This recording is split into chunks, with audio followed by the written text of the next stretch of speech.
So yummy. Ako ay tumakbo pumunta ng baryo dahil di ko na mapigilan ang gutom ko. Nung mapagod na ako, umupo sa isang bangko. Ako ay may naamoy, lalong nagutom ako. So hinanap ko ano tong niluluto. Luto, dahil sa amoy na to nawala ang pagod ko. Laking gulat ko naman nung matagpuan ko to. Ito pala ay ang paborito ko. Pansit palabok, so yummy. Pansit na bihon, so yummy. Pansit canton ay so yummy. So yummy. So yummy. Pansit gisado, so yummy. Pansit malabon, so yummy. Pansit kabagan, so yummy. So yummy.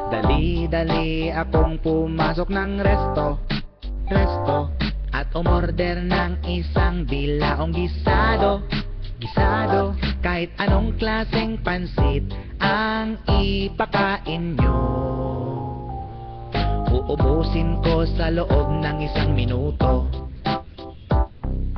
1, 2, 3, magbilang na kayo, seryoso.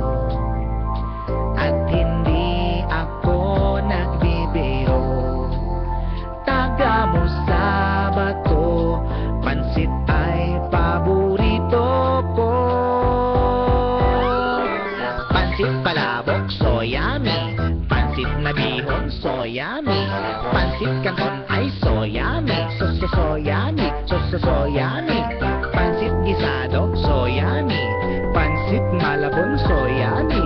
Pansit kabagan, so yummy. Dali akong pumasok ng resto at umorder ng isang bilaong gisado. Kahit anong klaseng pansit ang ipakain nyo, uubusin ko sa loob ng isang minuto. Uubusin ko sa loob ng isang minuto.